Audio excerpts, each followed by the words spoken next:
दोस्तों, स्वागत है आप सभी का आपके अपने चैनल सिलेक्शन मेंटर पे। आज हम सब लोग एक छोटा सा 15 क्वेश्चन का प्रैक्टिस सेट शुरू करते हैं, जिसमें से आपका पहला क्वेश्चन है कि सिंधु सभ्यता के किस स्थल से वक्राकार ईंटों के मकान के साक्ष्य प्राप्त हुए हैं। तो सिंधु सभ्यता के किस स्थल से वक्राकार ईंटों के मकान के साक्ष्य प्राप्त हुए हैं। ऑप्शन ए है चाहुंदड़ो, बी ऑप्शन है कालीबंगा, सी ऑप्शन है लोथल और डी ऑप्शन है धौलावीरा। तो वक्राकार ईंटों के मकान के साक्ष्य जो हैं वो हमको चाहुंदड़ो से प्राप्त हुए हैं। कहाँ से? चाहुंदड़ो से प्राप्त हुए हैं। और कालीबंगा से हमको क्या मिला है? तो कालीबंगा से हमको जुते हुए खेत के साक्ष्य मिले हैं। किसके? जुते हुए खेत के साक्ष्य जो हैं वो हमको कहाँ से मिले हैं? कालीबंगा से मिले हैं। लोथल जो कि गुजरात में स्थित था, और यहाँ से हमको यह बंदरगाह शहर था। और धौलावीरा जो है, तो धौलावीरा से हमको, यह भी गुजरात में स्थित है, और धौलावीरा से हमको आयताकार साइन बोर्ड मिला है। क्या? आयताकार साइन बोर्ड मिला है। ठीक है। और जल संरक्षण प्रणाली का विकास मिला है, बाकी धौलावीरा में हमें मिला है। तो वक्राकार ईंटों के मकान के साक्ष्य कहाँ से प्राप्त हुए? हमको चाहुंदड़ो से प्राप्त हुए हैं। अगला प्रश्न है आपका कि गौतम बुद्ध ने सर्वाधिक उपदेश कहाँ दिए। तो गौतम बुद्ध ने अपने सर्वाधिक उपदेश जो हैं वो, पहला ऑप्शन है सारनाथ, दूसरा ऑप्शन है कुशीनगर, तीसरा ऑप्शन है श्रावस्ती और चौथा ऑप्शन है लुम्बिनी। तो जो ए ऑप्शन है सारनाथ में उन्होंने अपना प्रथम उपदेश दिया, जिसको क्या कहा गया? धर्म चक्र प्रवर्तन कहा गया। प्रथम उपदेश कहाँ दिया था? सारनाथ के अंदर। ठीक है। इसके बाद में कुशीनगर में गौतम बुद्ध जी की मृत्यु हुई थी, जिसको क्या कहा गया? महापरिनिर्वाण कहा गया। और लुम्बिनी में इनका क्या हुआ था? जन्म हुआ था। और सर्वाधिक उपदेश जो हैं वो गौतम बुद्ध ने कहाँ दिए थे? श्रावस्ती के अंदर दिए थे। तो सारनाथ में क्या दिया था? प्रथम उपदेश, जिसको क्या कहा गया? धर्मचक्र प्रवर्तन कहा गया। कुशीनगर या कुशीनारा में इनकी मृत्यु हुई, जिसको क्या कहा गया? महापरिनिर्वाण कहा गया। और सर्वाधिक उपदेश इन्होंने श्रावस्ती में दिए थे। अगला प्रश्न है हमारा कि प्रथम जैन संगीति किसके नेतृत्व में हुई। तो प्रथम जैन संगीति अशोक, और ए ऑप्शन है अशोक, बी ऑप्शन है चंद्रगुप्त मौर्य, सी ऑप्शन है आपका अजातशत्रु और डी ऑप्शन है आपका समुद्रगुप्त। तो अशोक के शासनकाल में आपकी बौद्ध संगीति हुई थी। कौन सी हुई थी? बौद्ध संगीति। और चंद्रगुप्त कौन सी? तृतीय बौद्ध संगीति। तृतीय बौद्ध संगीति किसके शासनकाल में हुई थी? अशोक के शासनकाल में। और प्रथम जैन संगीति जो हुई थी वो किसके शासनकाल में हुई थी? चंद्रगुप्त मौर्य के।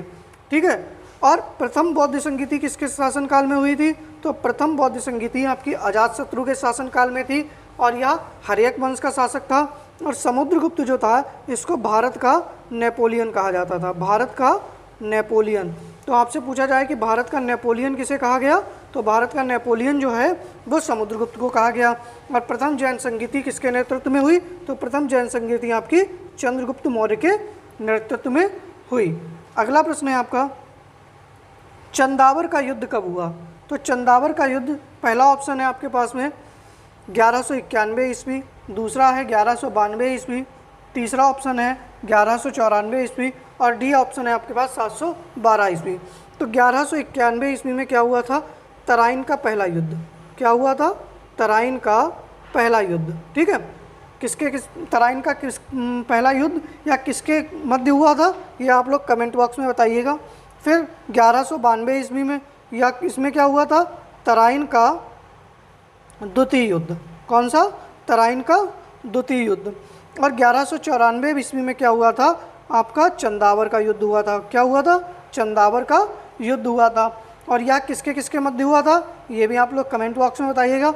और 712 ईस्वी में भारत पे सबसे पहले मोहम्मद बिन कासिम ने आक्रमण किया था। अगला प्रश्न है हम लोगों के लिए, इलाहाबाद की प्रथम संधि कब हुई। तो इलाहाबाद की प्रथम संधि कब हुई? पहला ऑप्शन है 12 अगस्त 1765, 16 अगस्त 1765, 22 अक्टूबर 1764, यहाँ पे ये गलत है, 1764 कर लीजिएगा आप, और 23 जून 1751। तो इलाहाबाद की प्रथम संधि जो थी वो आपकी कब हुई थी? 12 अगस्त 1765 ईस्वी को। कब हुई थी? 12 अगस्त 1765 ईस्वी को। 16 अगस्त को इलाहाबाद की सेकेंड संधि हुई थी। क्या हुई थी? 16 अगस्त को इलाहाबाद की दूसरी संधि हुई थी। और 22 अक्टूबर 1764 को बक्सर का युद्ध हुआ था। क्या हुआ था? बक्सर का युद्ध हुआ था। और 23 जून 1757 की जगह 1751 की जगह 1757 कर लीजिएगा। तब क्या हुआ था? प्लासी का युद्ध हुआ था। क्या हुआ था? प्लासी का युद्ध हुआ था। अगर यहीं पे आपसे पूछ ले कि 20 जून, क्या पूछ ले? 20 जून 1756 को क्या हुआ था? 20 जून 1756, तो 20 जून 1756 को ब्लैक होल घटना हुई थी। क्या हुई थी? ब्लैक होल घटना या ब्लैक होल त्रासदी जिसको कहते हैं। ठीक है, अगला प्रश्न है हमारा, तो इसका आंसर क्या हो जाएगा आपका? 12 अगस्त 1765 को इलाहाबाद की पहली संधि हुई थी। अगला प्रश्न है कि 1857 की क्रांति किस गवर्नर जनरल के शासनकाल में हुई? तो 1857 की क्रांति, पहला ऑप्शन है आपके पास लॉर्ड डफरिन, दूसरा है लॉर्ड कैनिंग, तीसरा ऑप्शन है आपके पास लॉर्ड रिपन और चौथा ऑप्शन है लॉर्ड कर्जन। तो लॉर्ड डफरिन के शासनकाल में क्या हुआ था? कांग्रेस की स्थापना हुई थी। किसकी स्थापना हुई थी? कांग्रेस की स्थापना हुई थी। तो भारत का वायसराय कौन था? लॉर्ड डफरिन था। और कांग्रेस की स्थापना कब हुई थी? 1885 ईस्वी में। कब हुई थी? 1885 ईस्वी में हुई थी। लॉर्ड कैनिंग दूसरा ऑप्शन है। तो 1857 की जो क्रांति है वो लॉर्ड कैनिंग के शासनकाल में हुई थी। आंसर क्या हो जाएगा इसका? लॉर्ड कैनिंग हो जाएगा। और जो लॉर्ड रिपन है, इनके शासन में काल में क्या हुआ था? स्थायी बंदोबस्त की शुरुआत हुई थी। किसकी? स्थायी बंदोबस्त की शुरुआत हुई थी। और नियमित जनगणना क्या हुई थी? नियमित जनगणना, हर मतलब दशकीय जनगणना जो है वो किसके शासनकाल में शुरू हुई थी? तो दशकीय जनगणना जो है वो लॉर्ड रिपन के शासनकाल में शुरू हुई थी। ठीक है, और सबसे पहले जनगणना किसके शासनकाल में शुरू हुई थी? वो लॉर्ड मेयो था। कौन था? लॉर्ड मेयो था। ठीक है, फिर चौथा ऑप्शन है लॉर्ड कर्जन। तो लॉर्ड कर्जन के समय में क्या हुआ था? बंगाल का विभाजन हुआ था। क्या हुआ था? बंगाल विभाजन किसके शासनकाल में हुआ था? तो आपका लॉर्ड कर्जन के शासनकाल में हुआ था। तो इसका आंसर क्या हो जाएगा आपका? तो इसका आंसर जो है वो हो जाएगा आपका लॉर्ड कैनिंग। क्या हो जाएगा option? Lord Canning Lord Canning के शासनकाल में क्या हुई थी? 1857 की क्रांति हुई थी। अगला क्वेश्चन है आपके लिए कि कांग्रेस के किस अधिवेशन में राष्ट्रीय नियोजन समिति का गठन किया गया? ए ऑप्शन है 1929 का लाहौर अधिवेशन, बी ऑप्शन है 1931 का कराची अधिवेशन, सी ऑप्शन है 1937 का फैजपुर अधिवेशन और डी ऑप्शन है आपके पास में 1938 का हरिपुरा अधिवेशन। ठीक है, क्या है? 1938 का हरिपुरा अधिवेशन। तो देखो, सबसे पहले है आपके पास में 1929 का लाहौर अधिवेशन। ठीक है, तो 1929 के जो लाहौर अधिवेशन जो हुआ था, जिसकी अध्यक्षता आपके जवाहरलाल नेहरू ने की थी। किसने? जवाहरलाल नेहरू ने इसकी अध्यक्षता की थी। और इसमें पूर्ण स्वराज, जो पूर्ण स्वराज था उसकी मांग की गई थी। फिर 1931 का कराची अधिवेशन, इसकी अध्यक्षता सरदार पटेल ने की थी। किसने? सरदार पटेल ने की थी। और इसमें मूल अधिकार जो थे उनकी मांग की गई थी। 1937 का जो फैजपुर अधिवेशन है, ये 1937 का जो फैजपुर अधिवेशन है पहला गांव अधिवेशन था, प्रथम गांव अधिवेशन। तो आपसे प्रश्न पूछा जाए कि ऐसा कौन सा अधिवेशन था जिसमें जो कि गांव में हुआ था, तो फैजपुर अधिवेशन था। और जिसकी अध्यक्षता किसने की थी? जवाहरलाल नेहरू ने की थी। किसने की थी? जवाहरलाल नेहरू ने भी इसकी अध्यक्षता की थी। और फैजपुर आपका कहाँ पर पड़ता है? तो फैजपुर जो है आपका ये महाराष्ट्र के अंदर पड़ता है। कहाँ? ये महाराष्ट्र के अंदर पड़ता है। ठीक है, और राष्ट्रीय नियोजन समिति का गठन जो है वो आपका कहाँ किया गया था? तो राष्ट्रीय नियोजन समिति का गठन जो है 1938 के हरिपुरा अधिवेशन में किया गया था। कहाँ? 1938 के हरिपुरा अधिवेशन में किया गया था। और इसकी अध्यक्षता किसने की थी? सुभाष चंद्र बोस ने। किसने अध्यक्षता की थी? सुभाष चंद्र बोस ने इस हरिपुरा अधिवेशन की अध्यक्षता की थी। तो राष्ट्रीय नियोजन समिति का गठन कब किया गया था? 1938 के हरिपुरा अधिवेशन में। यही आंसर इसका सही हो जाएगा। अगला प्रश्न है हमारे पास में कि पुरंदर की संधि कब हुई? क्या? पुरंदर की संधि कब हुई? तो पहला ऑप्शन है आपके पास में पुरंदर की संधि के लिए 1665, दूसरा ऑप्शन है 1670, तीसरा ऑप्शन है 1750 और डी ऑप्शन है आपके पास 1752। तो देखो पुरंदर की संधि ए ऑप्शन 1665 में हुई थी और किसके किसके मध्य में हुई थी? जय सिंह, किसके मध्य में? जय सिंह और शिवाजी के मध्य में। किसके? जय सिंह व शिवाजी के मध्य में क्या हुई थी? पुरंदर की संधि हुई थी। फिर सी ऑप्शन है 1750, तो 1750 में संगोला की संधि हुई थी। क्या हुई थी? संगोला की संधि। तो आपसे प्रश्न पूछ लिया जाए कि संगोला की संधि कब हुई थी, तो 1750 ईस्वी में हुई थी। ठीक है। और अगला ऑप्शन है 1752 और यह संगोला की संधि किसके किसके मध्य हुई थी? तो बालाजी बाजीराव, किसके मध्य में? बालाजी बाजीराव एवं राजा राम के मध्य में हुई थी। किसके? बालाजी बाजीराव एवं राजा राम के मध्य में क्या हुई थी? संगोला की संधि हुई थी। और डी ऑप्शन है आपके पास में 1752 और 1752 में क्या हुई थी? झलकी की संधि हुई थी। किसकी? झलकी की संधि हुई थी। झलकी की संधि। देखो पेट में हमारे मराठा दे रखा है, तो मराठाओं की संधि या मराठाओं के शासनकाल से आपका एक प्रश्न बन सकता है। तो ये सारी संधियां मराठाओं के शासनकाल में हुई थी। और जो झलकी की संधि हुई थी ये किसके किसके मध्य में हुई थी? तो बालाजी व हैदराबाद के निजाम के मध्य। बालाजी व हैदराबाद के निजाम। किसके? हैदराबाद के निजाम के मध्य हुई थी। कौन सी? झलकी की संधि। ठीक है।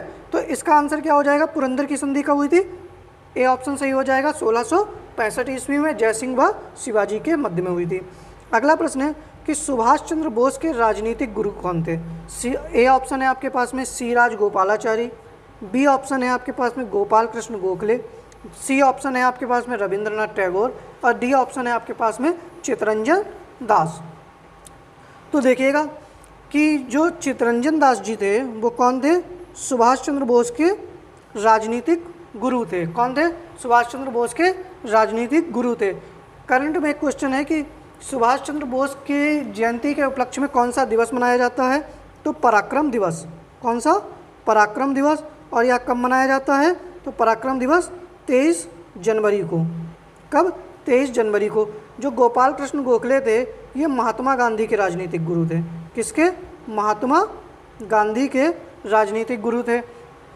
सुभाष चंद्र बोस को देश नायक की उपाधि किसने दी थी? तो रविंद्रनाथ टैगोर ने दी थी। अभी ये लेखपाल की परीक्षा जो हुई है उसमें ये प्रश्न आया था कि सुभाष चंद्र बोस को देश नायक की उपाधि किसने दी थी? तो रविंद्रनाथ टैगोर ने दी थी। तो सुभाष चंद्र बोस के राजनीतिक गुरु कौन हो जाएंगे? चित्तरंजन दास हो जाएंगे। कौन हो जाएंगे? चित्तरंजन दास। डी ऑप्शन इसका सही हो जाएगा। अगला प्रश्न है कि निम्न में से कौन सा देश जो है वो फारस की खाड़ी में नहीं स्थित है? तो ए ऑप्शन है बहरीन, बी ऑप्शन है ईरान, सी ऑप्शन है कजाकिस्तान और डी ऑप्शन है कतर। ठीक है। तो बहरीन की राजधानी क्या है? कमेंट बॉक्स में बताइएगा। ईरान की राजधानी क्या है? कजाकिस्तान की क्या है? और कतर की राजधानी क्या है? ये चारों ऑप्शन आपको कमेंट बॉक्स में बताने हैं। देखो फारस की खाड़ी में कौन सा देश स्थित नहीं है? आपका कजाकिस्तान स्थित नहीं है। कौन सा? सी ऑप्शन इसका सही हो जाएगा। जो कजाकिस्तान है वो फारस की खाड़ी में स्थित नहीं है। ठीक है। अगला प्रश्न है आपके लिए, भारत में एंथ्रासाइट कोयले की प्राप्ति कहाँ से होती है? देखो भारत में सबसे ज़्यादा जो एंथ्रासाइट कोयला होता है वो भारत के हिमालयी क्षेत्र में, कहाँ? जम्मू कश्मीर और लद्दाख के क्षेत्र में पाया जाता है। कहाँ? जम्मू कश्मीर एवं लद्दाख के क्षेत्र में भारत में एंथ्रासाइट कोयले की प्राप्ति होती है। ठीक है। अगला प्रश्न है आपके पास में 12वां कि कपिल धारा जलप्रपात कहाँ स्थित है? ए ऑप्शन है मध्य प्रदेश, बी ऑप्शन है गोवा, सी ऑप्शन है आपके पास में झारखंड और डी ऑप्शन है आपके पास में छत्तीसगढ़। तो कपिल धारा जलप्रपात जो है वो कहाँ स्थित है? मध्य प्रदेश में। कहाँ पर?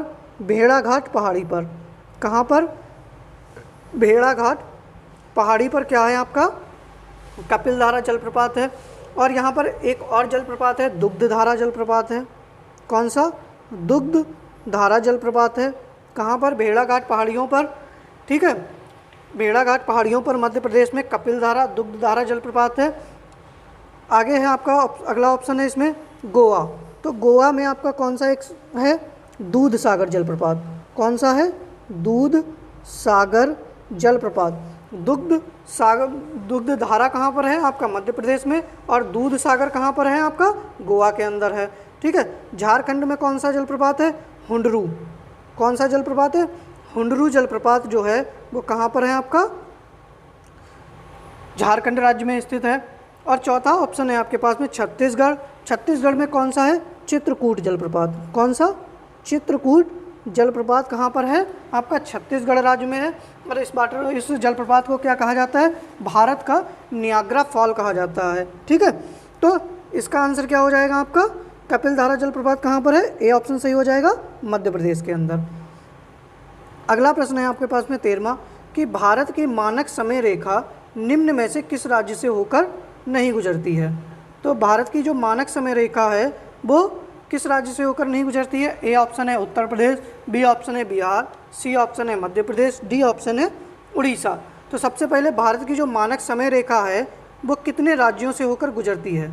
तो भारत की जो मानक समय रेखा है वो 5 राज्यों से होकर गुजरती है। वो 5 राज्य कौन कौन से हैं, पहला है उत्तर प्रदेश, दूसरा है मध्य प्रदेश, तीसरा है उड़ीसा, चौथा कौन सा है आपका छत्तीसगढ़। कौन सा है, छत्तीसगढ़। और 5वां राज्य कौन सा है आपका, आंध्र प्रदेश। कौन सा है, आंध्र प्रदेश। तो अब इनमें से देख लीजिएगा कि किस राज्य से होकर नहीं गुजरती, उत्तर प्रदेश, मध्य प्रदेश, उड़ीसा, छत्तीसगढ़, आंध्र प्रदेश। तो किससे होकर नहीं गुजरती है, बिहार से। तो बी ऑप्शन इसका सही हो जाएगा। ठीक है। कौन सा, बी ऑप्शन इसका सही हो जाएगा कि बिहार राज्य से होकर नहीं गुजरती है। भारत की मानक समय रेखा कितने राज्यों से गुजरती है, 5 से, उत्तर प्रदेश, मध्य प्रदेश, उड़ीसा, छत्तीसगढ़ और आंध्र प्रदेश। अगला प्रश्न है आपके लिए कि रिजर्व बैंक ऑफ इंडिया का राष्ट्रीयकरण कब किया गया। ए ऑप्शन है 1935, बी ऑप्शन है 1949, सी ऑप्शन है 1955 और डी ऑप्शन है 1969। तो देखो सबसे पहला ऑप्शन है ए 1935। तो 1935 में जो है वो रिजर्व बैंक ऑफ इंडिया की क्या की गई थी, स्थापना की गई थी। किस समिति की सिफारिश पर, तो यंग हिल्टन आयोग। कौन सा, यंग हिल्टन आयोग समिति की सिफारिश पर क्या किया गया था, रिजर्व बैंक ऑफ इंडिया की स्थापना की गई थी। बी ऑप्शन है 1949। तो बी ऑप्शन क्या है कि रिजर्व बैंक ऑफ इंडिया का जो राष्ट्रीयकरण किया गया था वो वर्ष 1949 में किया गया था। तो इसका बी ऑप्शन सही हो जाएगा। तीसरा ऑप्शन है कि 1955। तो 1955 में क्या हुआ था, स्टेट बैंक ऑफ इंडिया की स्थापना की गई थी। किसकी, स्टेट बैंक ऑफ इंडिया की स्थापना वर्ष 1955 में की गई थी।